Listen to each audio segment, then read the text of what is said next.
Also, my surgery was on 420 and my doctor listened to disco music, so the whole surgery was dubbed the 420 disco surgery. Hello people and persons and things of the internet. I'm Maddie and we're back with another video. I hate how I say that. Why is that? Why is that my instinct? Hello people and persons and things of the internet. I'm Maddie and today I have a story time video for you. I don't know if you know, but I took a semester off of college. I kind of did it for a couple reasons, and it was mostly just like timing and things happening, but one of the main reasons is that I had some medical things that I had to go get taken care of, which was like weird and adult and like kind of scary, but ended up not being scary at all. And I vlogged what happened, so there we go. So back over Christmas break, winter break, my mom noticed that I had a lump kind of thing on my throat, and she was like, what is that? She asked me if I had some of these symptoms that she had had when she was my age experiencing hypothyroidism, and I was. It was like all the same thing, and she was like, oh. So I went back for J-term. I spent the month of January at school working and doing stuff. Went to the doctor and they were like, we have to do more tests and figure out what's wrong with you. I didn't go to LA. I stayed home for the semester. I had lots of doctor's appointments and lots of different people telling me different things, and they were like, your levels are normal, you don't have hypothyroidism. I was like, well, what is this thing in my neck? Why am I still so anxious and I don't sleep? And all these other things, like, why is that not happening? And eventually they were like, you have to have surgery. It's too iffy and suspicious and all these like vague words that didn't really make sense, but they were basically telling me that I have to have surgery just in case, because the risk is too high for this to be something more dangerous than they thought it was. But, you know, freaked out a little bit, but whatever. I knew if they knew that it needed to come out and it was gonna come out, then I'd be fine. So I picked a surgeon who is the coolest human. I love living next to an Amtrak. So I picked a surgeon who ended up being the coolest human in the world. I love him and he wants me to give him a shout out. So hi, Dr. Agerio. You're famous, you're on the internet now.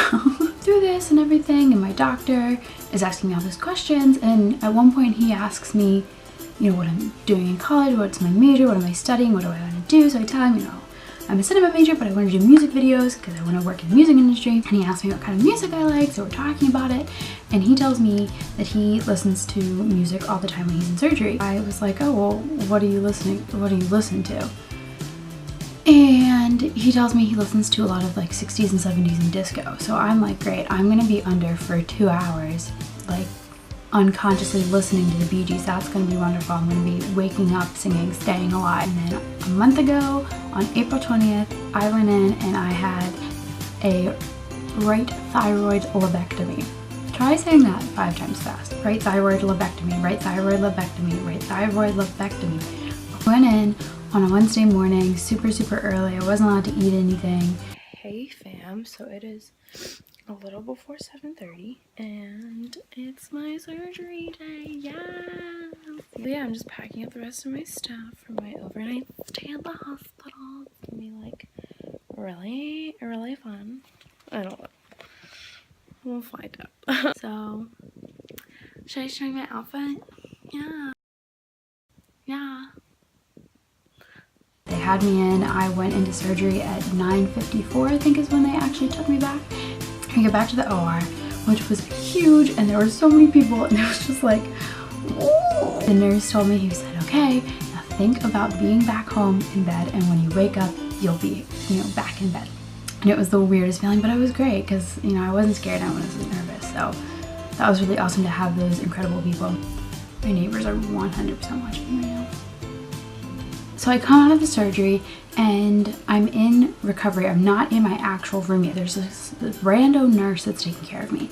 And I must have been trying to rub my eyes or something, and this guy's freaking out. He's like, you can't do that, you're not supposed to do that. So I'm like totally zoned out. But in my mind, I hear the song Never Let You Go by Third Eye Blind. They used to play that all the time at the pool I worked at over the summer. And everyone knew that I loved that song when it would come on. So I would be like jamming out and whatever. So knowing me in my subconscious under the influence of anesthesia, I know I would have sang along. In my head, I like hear it.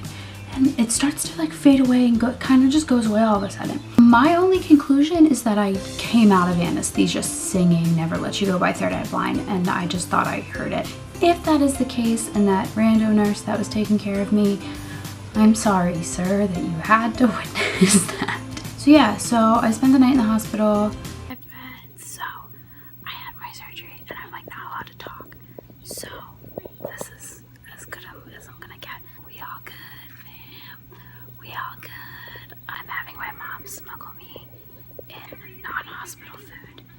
Like she smuggled me in this Starbucks earlier.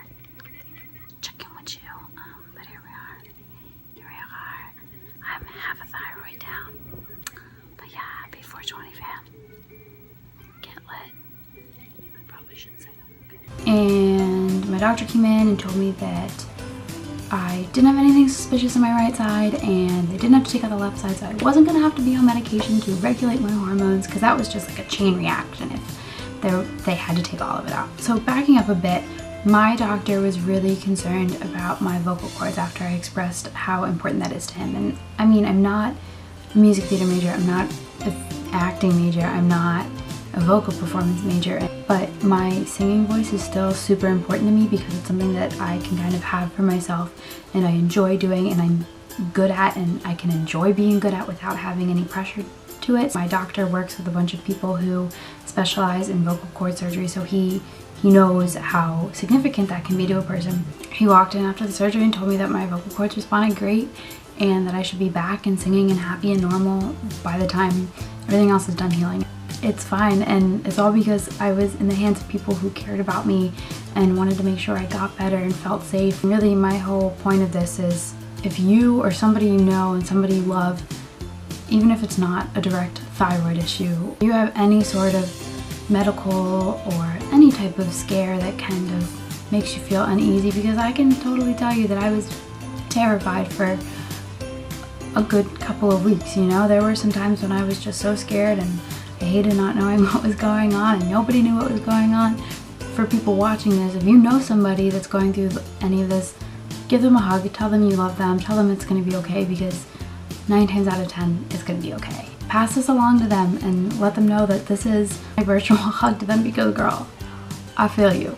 Another thing, we played around with a bunch of names for my scar. First we were going to name it Lizzie McGuire because I was like, I'm gonna have to wear chokers to cover it up and I'm bringing them back in style. It's gonna be totally Lizzie McGuire and chokers, Lizzie McGuire. It just made sense in my head. And then I got a text from my best friend. She asked me how my ye old Sweeney Todd mark was doing.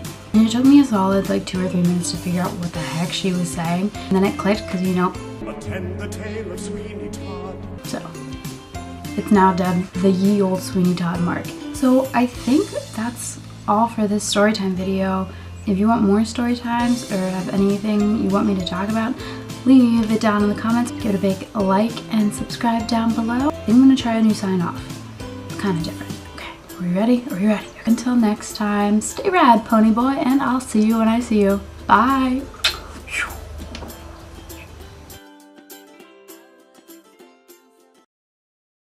Wiggle, wiggle, wiggle. Wiggle, wiggle, wiggle.